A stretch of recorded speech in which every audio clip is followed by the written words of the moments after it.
tout à fait. Sur les questions de performance, je vais essayer de concentrer un petit peu les explications sur comment, avec des technologies de connectivité telles que LoRa, les compagnies qui gèrent des réseaux d'eau, des réseaux de gaz, peuvent avoir des indicateurs de performance, s'améliorer et puis aussi maintenir en conditions opérationnelles leur système.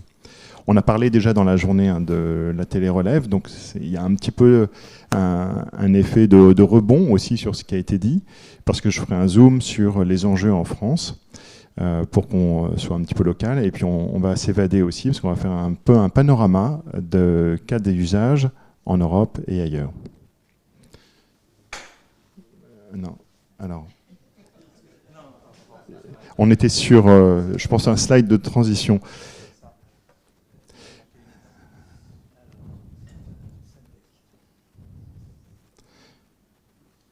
Voilà, c'est parfait. Donc encore une fois, IoT Day pour Semtech, c'est un événement que l'on considère comme capital en France, puisqu'il permet de regrouper des acteurs qui apportent à chaque fois des nouveaux exemples et qui permettent de démontrer, comme Maurice vient de le faire, des efforts dans l'innovation, dans la proposition de nouveaux standards. Moi, je considère que c'est comme ça qu'un marché se structure, se dynamise. Et on est encore loin, je dirais, de tout ce que l'on pourrait faire au maximum.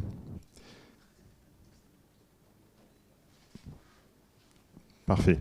Donc, petit agenda pour cette présentation sur les enjeux en France pour la télérelève des compteurs d'eau, comprendre comment on a un besoin en données, comment celles-ci servent à répondre à différents critères importants de performance, justement. Expliquer LoRa et LoRaWAN. Souvent, on parle de réseaux LoRa qui sont des réseaux LoRaWAN, ou on parle de LoRaWAN en voulant parler de la modulation radio. Donc, je vais essayer d'apporter un distinguo et de positionner LoRa justement sur les aspects technologiques. Ensuite, nous rentrerons vraiment dans le vif du sujet à travers des exemples dans l'eau et dans le gaz, pour que vous voyez justement comment ça s'est mis en œuvre, quels sont les ROI ou les résultats véritablement sur investissement qui sont générés à travers l'exploitation de la télérelève. Et puis enfin, une petite conclusion pour proposer aussi des pistes. Par exemple, qu'est-ce que pourrait être le compteur intelligent du futur, comment on pourrait encore plus développer de nouveaux usages. Donc en France, on peut, à travers une visibilité que, par exemple, la Fédération nationale des collectivités concédantes et régies, la FNCCR, l'évoque, on peut se rendre compte qu'il y a en fait plusieurs problématiques. D'abord, celle du prélèvement. Il faut contrôler, il faut mesurer aussi les quantités qui sont aujourd'hui variables et qui sont plutôt à la baisse dans certaines régions. Il y a déjà en France, il faut le savoir, des zones un peu sinistrées qui ne sont pas encore à l'état du Sahara, mais qui montrent qu'il y a des assèchements de nappes aquifères ou des problèmes de rivières. Ensuite, il y a rendre l'eau, et le service de l'eau est considéré en France comme un droit. Il doit être accessible, à la portée de tous, avec un prix raisonnable. Et puis enfin, ce qui n'exclut pas néanmoins on va dire, la mesure de la consommation.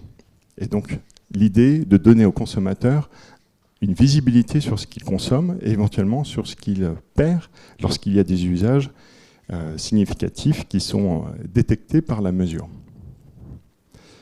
La continuité du service d'eau potable est un enjeu. Elle a souvent été évoquée par les politiques, par les collectivités. Il faut savoir qu'en France, on parle de 25% de non-revenue water. Les non-revenue water, ce sont les eaux non facturées, donc des eaux produites potables qui sont perdues, soit par des problèmes opérationnels, qui peuvent être des usages qui seront non facturés. On peut parler par exemple des usages pour lutter contre des incendies ou des usages utilisés par les bornes d'incendie aussi, et qui n'ont pas de compteur. Et puis, il y a tout simplement les pertes qui, elles, sont des pertes physiques sur les réseaux de distribution comme ceux-ci sont enterrés, ces pertes sont difficilement décelables. Et ça, c'est véritablement un problème majeur qui touche énormément de communes et de villes en France.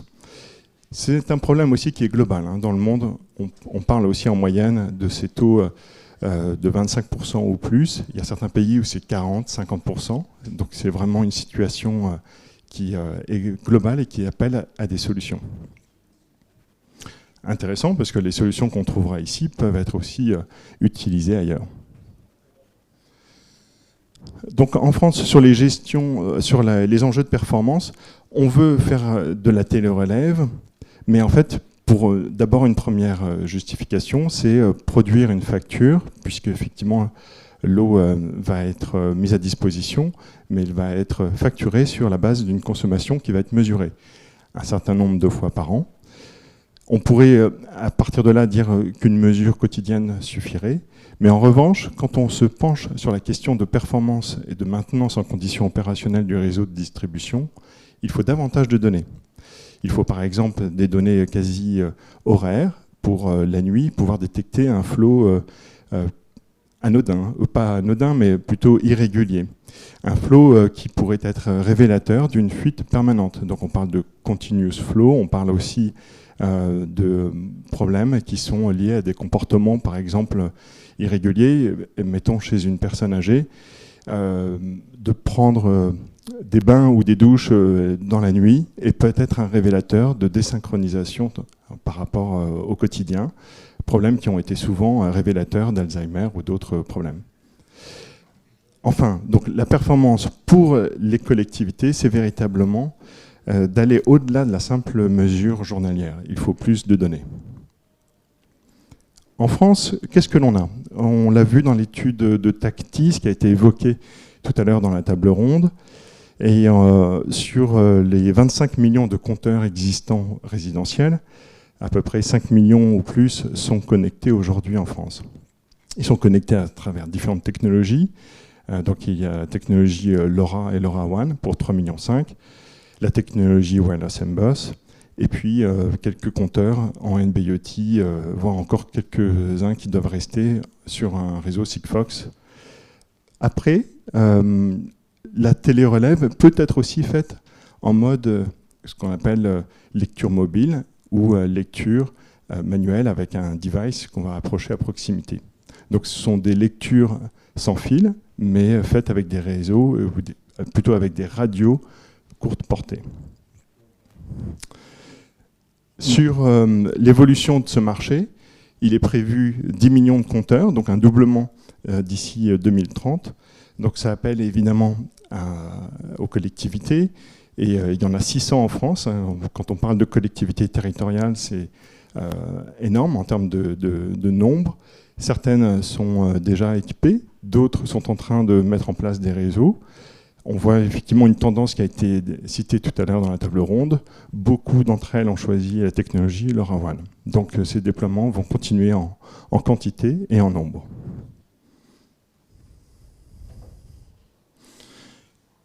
Sur LoRa.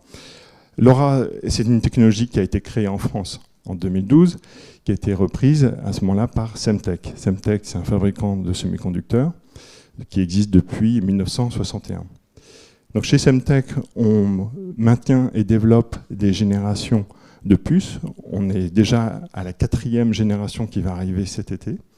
C'est des puces radio qui permettent d'avoir une excellente sensibilité radio. Moins 143 dBm, moins 142, c'est très intéressant pour pouvoir se permettre de franchir des obstacles naturels ou des murs en béton, des plafonds, des obstacles que l'on rencontre typiquement lorsqu'on installe des objets en indoor, voire en deep indoor lorsqu'ils sont sous une plaque de fonte dans un regard à 60 ou 90 cm de profondeur. C'est le cas typique de compteurs d'eau que l'on trouve dans l'espace urbain. C'est difficile pour une radio de passer ces obstacles, donc une bonne sensibilité permettra d'avoir toujours une meilleure distance et une meilleure capacité à franchir certains obstacles.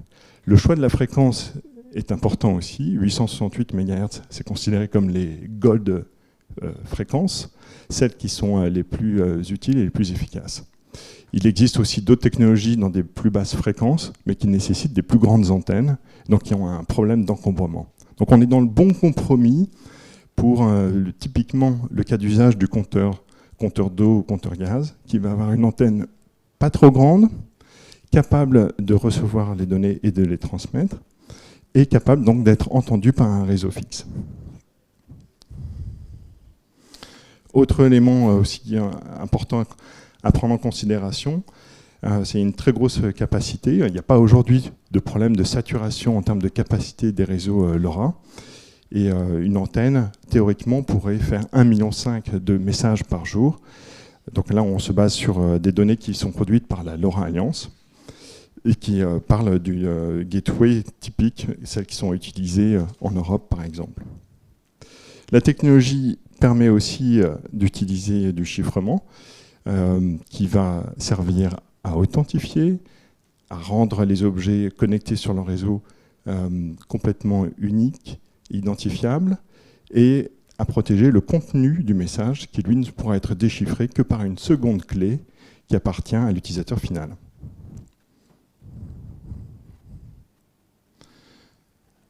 LoRa et LoRaWAN.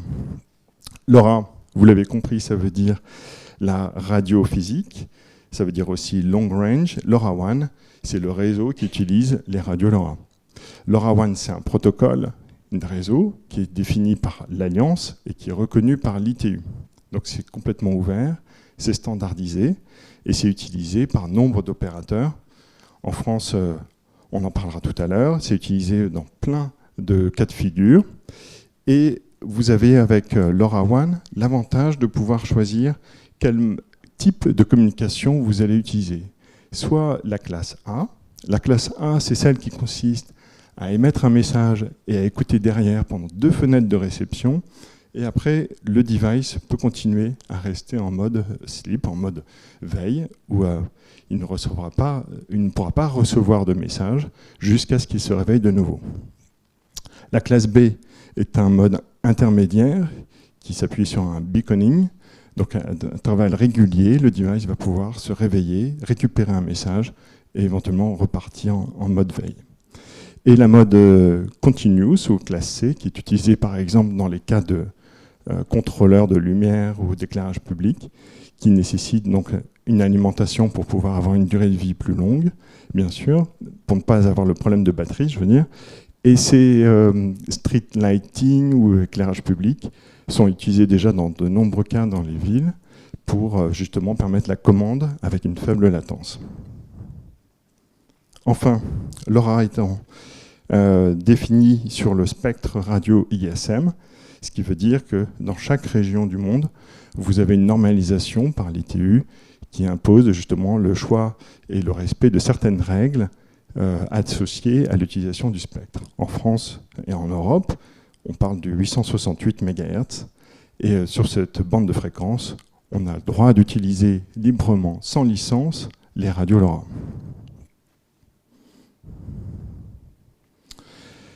Donc c'est un marché qui est en croissance depuis le début de l'aventure, depuis 2012. On est aujourd'hui à plus de 350 millions d'objets connectés dans le monde avec la technologie LoRa. Il y a beaucoup d'opérateurs. En France, on a 2 opérateurs publics, on a Orange et Netmore. Et puis, il y a aussi des intégrateurs et fournisseurs de connectivité qui proposent des réseaux privés, qui peuvent être des sociétés privées ou des régies qui montent leur propre réseau. On a vu l'exemple de la ville de Lambersart. Lambersart, oui, j'ai interverti. Lambersart et d'autres qui, sur l'échelle d'un territoire, vont monter leur propre réseau, éventuellement confier la gestion des antennes ou la gestion du core network, la partie logicielle, à d'autres sociétés, mais vont être propriétaires de leur infrastructure et de leur réseau.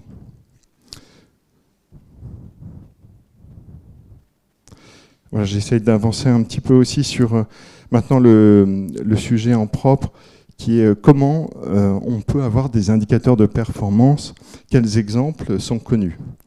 Je vais en donner 4 dans le domaine de l'eau, qui sont assez majeurs. Le premier concerne directement en France l'utilisation des réseaux donc LoRaWAN par Birds pour Veolia. Avec ces 3 millions de compteurs connectés, Veolia, donc, qui est un opérateur en délégation, va gérer les compteurs, la télérelève, la facturation et l'optimisation des réseaux et va pouvoir utiliser les données connectées pour informer éventuellement les usagers sur une fuite après compteur ou intervenir lorsque, sur des secteurs, ils vont avoir repéré des problèmes, des écarts entre des volumes entrants et des volumes sortants, et ainsi détecter qu'il y a des cas de fuite. Fuites qui vont être résolues. Donc leur estimation, c'est avec cette flotte de compteurs, ils sont aujourd'hui capables de résoudre l'équivalent de 4 millions de mètres cubes d'eau et d'économiser donc ces non-revenue water qui sont assez importants. Sur un autre point, Veolia a une application mobile qui permet aux usagers de savoir plus, on va dire de manière quotidienne, leur consommation d'eau et donc d'être informés quasiment en temps réel lorsqu'il y a un problème éventuel parce qu'il y a un écart important ou que par exemple leur maison secondaire ou leur appartement est en train de débiter de l'eau alors qu'ils n'y sont pas. Ces éléments sont souvent, on va dire, mal compris pour leur usage, parce qu'on attend le problème et on attend en fait de trouver une réponse, mais c'est quand même de la responsabilité finalement de chacun de ne pas laisser la lumière allumée ou de ne pas, on va dire, résoudre un problème de consommation d'eau qui serait inhabituel. Un arrosage automatique par exemple, ou une fuite sous une baignoire, ou un problème autre, sont de la responsabilité quand même de chacun. Maintenant, il faut avoir les outils pour pouvoir surveiller cela. L'autre exemple important, en Italie, Acquedetto Pugliese, donc c'est dans la partie est de l'Italie, sud-est. Ils ont donc 1 million de compteurs. Aujourd'hui, ils veulent migrer tous ces compteurs qui sont en lecture manuelle vers une solution de télérelève. Ils ont déjà parcouru la moitié du chemin. 400 000 compteurs sont connectés avec une double technologie, Wireless M-Bus et LoRaWAN. Et ils peuvent aujourd'hui donc rendre compte qu'ils récupèrent des informations importantes sur leur compteur, un usage quotidien. Et ils sont arrivés à ISO-coût par rapport à ce que cela leur coûtait en faisant la télérelève manuelle. Donc il y a un effet d'échelle, bien sûr, l'amortissement du réseau sur une durée. Aujourd'hui, ils sont sur un contrat de 8 ans sur leur opérateur, mais les compteurs, eux, sont pour une durée de vie de 13 ans. Autre exemple aussi, toujours en Europe, mais en Espagne, avec Arson Metering, qui a aujourd'hui plusieurs petits réseaux privés qui sont à l'échelle de chaque municipalité, où ils ont déployé eux-mêmes l'infrastructure. À la différence de Veolia ou de Acquedetto Pugliese, ici on a un exemple où c'est Arson Metering qui intègre l'entièreté de la solution, le compteur, la télérelève, la connectivité et la plateforme. Et en proposant leur service, ils assurent 99% aujourd'hui de taux de lecture de l'index. Donc c'est assez éloquent pour montrer que leur système, et en tout cas la technologie qui le supporte, fonctionne parfaitement. On est plutôt en général dans des 97 ou 98%. Sur un autre exemple qui maintenant commence un petit peu à être plus ancien, parce qu'il est parti sur une technologie Home Rider qui s'appuie sur LoRa. C'était ce que Birds avait déployé pour Eau du Grand Lyon, avec près de 440 000 compteurs et objets de type détecteur acoustique de fuite. Je crois qu'il y en a 6 000 de mémoire qui ont été installés. Donc ça a permis à la ville de Lyon d'avoir non seulement un système de détection de fuite post-compteur ou par secteur de distinguer des écarts de volume, mais aussi d'avoir les moyens techniques de repérer les fuites acoustiques et d'aller les opérer. Au total, ils ont dégagé 8% d'efficacité sur leur rendement. Et ça, c'est aujourd'hui de plus en plus des indicateurs, d'après ce que j'en crois, les collectivités territoriales, qui deviennent des enjeux majeurs dans les contrats, dans la prise de décision par rapport à une opération en service public ou avec délégation. Comment s'assurer que la solution va permettre, de rendre les données nécessaires pour la facturation, pour la maintenance en opération, mais aussi pour améliorer cette efficacité. Passons maintenant au compteur gaz. Sur quelques exemples, on va voir en fait un premier enjeu pour Italgaz qui était en Italie, qui était parti sur un déploiement de compteurs gaz en NB-IoT et qui s'est rendu compte au bout d'un certain nombre d'échecs en termes de couverture qu'un seul réseau ne convenait pas. Ils ont fait le choix de régénérer, de refaire une génération de nouveaux compteurs qui ont été présentés à Paris, d'ailleurs à Enlit en novembre dernier. Et ces compteurs intègrent la double connectivité NB-IoT et LoRaWAN. Avec cela, Italgaz se promet de déployer 5 millions et à terme 7 pour le couvrir sur le territoire en Italie et avoir une connectivité tantôt NB-IoT, tantôt LoRaWAN. Ce n'est pas l'un derrière l'autre ou un système de backup, c'est un système permettant d'assurer partout de la connectivité pour rendre le même service à tous les usagers. Arson, encore une fois, pour un autre exemple ici avec Nortegaz, qui a validé en fait un pilote et qui prépare un déploiement d'1,2 million de compteurs gaz qui seront de différentes origines, mais encore une fois supportés par une même infrastructure LoRaWAN, donc interopérable, et qui permettront aussi un contrôle à distance, donc par exemple ouverture, fermeture d'abonnement. Overgaz en Bulgarie, c'est un autre exemple où la compagnie de gaz a dédié à son entité en charge des télécoms de monter un réseau LoRaWAN et ils ont fait un choix d'un compteur gaz qui va permettre en fait à Overgaz de mieux gérer l'adéquation entre offre et demande. Auparavant, ce qu'il faisait sur des plannings prévisionnels basés sur les années précédentes, maintenant s'appuie sur des données beaucoup plus, on va dire, réalistes et ajustées à quasiment en temps réel. Ça leur permet derrière d'avoir une meilleure marge de négociation lorsqu'ils font des rachats de fournitures de gaz pour leurs usagers. Sur ce réseau aussi intéressant de le voir, Vestitel, qui est l'opérateur donc filiale d'Overgaz, a maintenant la réutilisation de son réseau pour d'autres use cases. Donc on est typiquement dans le cas de RMS dont on a parlé, réseau multiservice. Et enfin, un autre exemple qui est en Amérique du Sud, au Brésil, où Comgaz, ici, est un acteur qui a créé un device pour faire la connexion sur des compteurs gaz existants. Donc il n'y a pas de remplacement du compteur. On installe un lecteur d'impulsion, un peu à l'image de ce que Wateco, par exemple, sait faire, ou d'autres acteurs. Et avec ce pulse transmitter, ils apportent aujourd'hui plus de 97% de taux de lecture des données du compteur gaz et sont sur un plan de déploiement qui devrait continuer à doubler cette année. On est à 100 000 et ça devrait cette année être 200 000 et plus. Ce qui est intéressant sur Comgaz, c'est la justification première, c'est de se passer de la télérelève manuelle.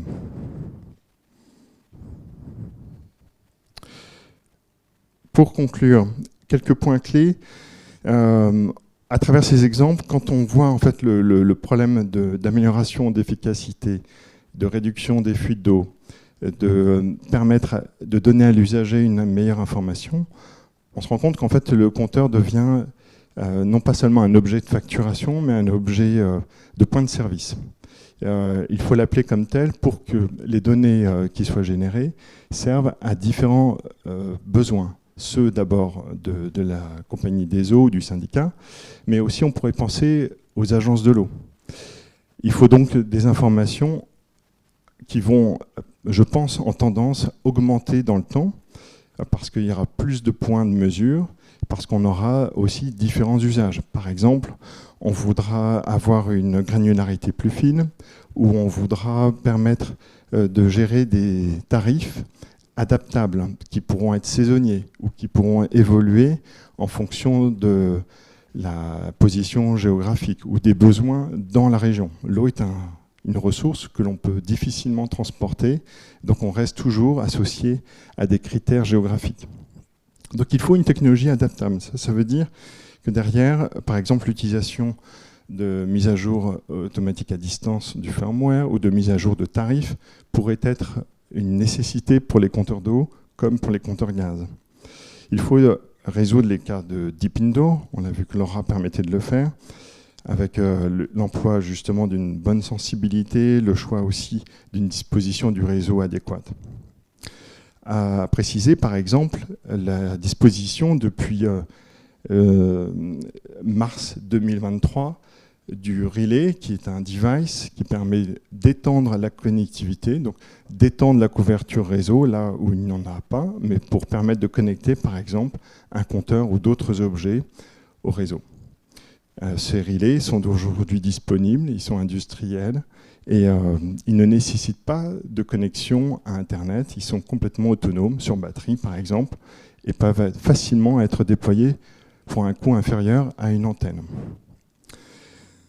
C'est comme ça qu'on résout par exemple les 10% de compteurs qui sont isolés, qui sont difficiles à connecter sur un réseau déjà important. Ça peut être un élément déterminant dans la résolution des cas les plus difficiles, qui génère souvent beaucoup d'efforts.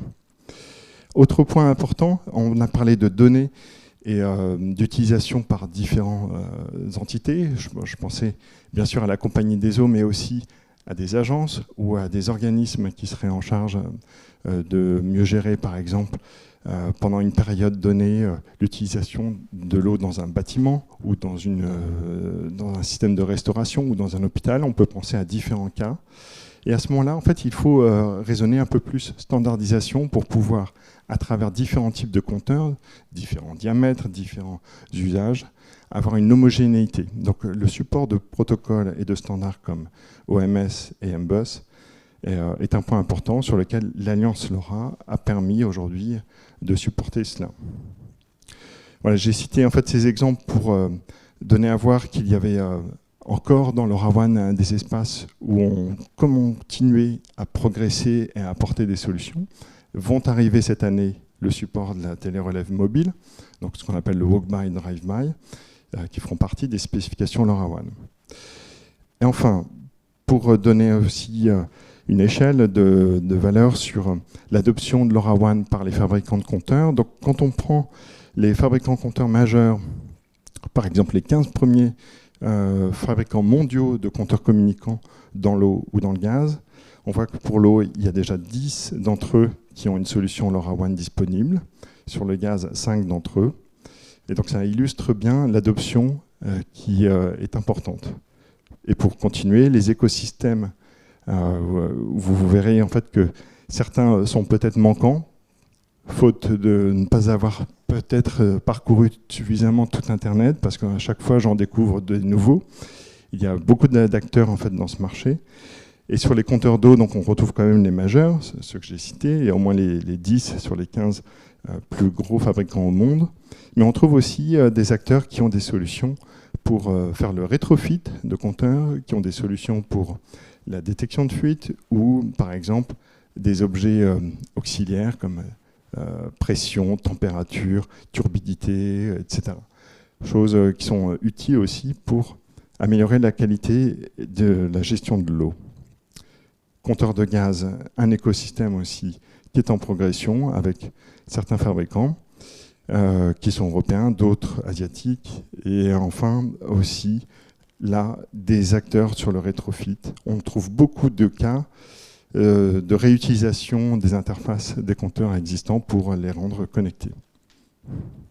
Voilà, ceci termine cette présentation. Bien sûr, il y a d'autres espaces pour trouver de l'information sur LoRa ou LoRaWAN.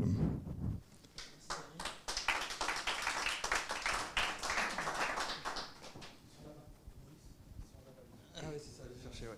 Alors, juste, j'ai une question qui est en ligne, alors je te la pose et puis après je te rends le micro et je vais aller chercher l'autre. Donc la question qui est posée est la suivante. Dans l'exemple numéro 1 sur Veolia que tu as donné, est-ce que ce sont des Gutterman? C'est la question qui est posée. Et alors après, il y a toute une série de questions. Pourriez-vous alors spécifier la version des capteurs de détection de fuite Gutterman Zone Scan utilisés? Et est-ce que les capteurs en question sont équipés de la technologie NB-IoT ou LoRaWAN? Je suppose que c'est LoRaWAN. Alors, à ma connaissance, sur Haut du Grand Lyon, c'est Gutterman. Et ça utilise donc Home Rider sur LoRa.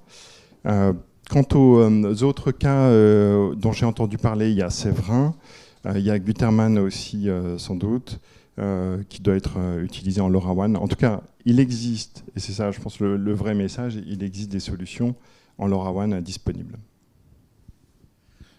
J'avais une question, Rémi, concernant les use cases. J'ai bien compris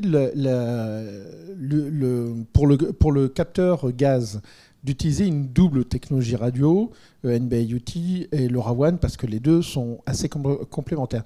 Par contre, pour la régie en Italie, pourquoi ils associent du LoRaWAN avec du wireless MBus? Parce qu'a priori, c'est deux réseaux qui sont de structures assez identiques. Est-ce qu'il y en a un qu'ils utilisent en drive-by, en walk-by, et l'autre en télérelève? En plus, est-ce que c'est utilisé en même temps? Parce que ça voudrait dire qu'en termes de piles, c'est plus la même taille. Enfin, voilà. Alors, non, ce n'est pas de l'usage simultané. Donc, c'est beaucoup plus pour la résilience par rapport à leur système de télérelève par voiture ou à pied. Walk-by, drive-by. Donc, ils ont voulu conserver cette technologie radio pour se permettre de pouvoir continuer à le faire là où, par exemple, ça aurait été justifié ou l'installation d'un réseau LoRaWAN prendrait du temps, etc.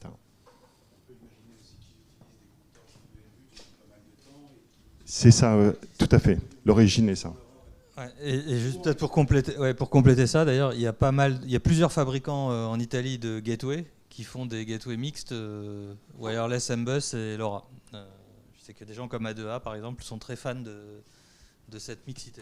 Ah ben, ils gèrent même deux types de réseaux, A2A. Et, ils ont des réseaux LoRaWAN à Milan, à Brescia, à Bergame. Ils ont des réseaux wireless MBus qui sont plus anciens et qui continuent à opérer.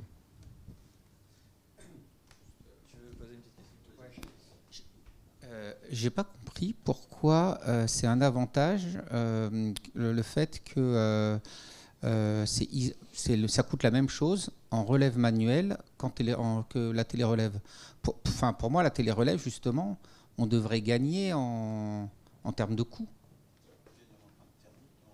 C'est souvent ce qui est perçu, c'est que la télérelève est donc la création d'un système qui va gérer des données qui vont être plus nombreuses, puisqu'on va passer d'un système où on a une relève par exemple mensuelle ou trimestrielle, on va passer à plusieurs points de lecture, voire 24 par exemple mesures par jour. Donc une augmentation des données, plus l'installation d'une infrastructure de réseau, logiquement devrait résulter en un surcoût. Voilà. C'est pas le même coût, quoi.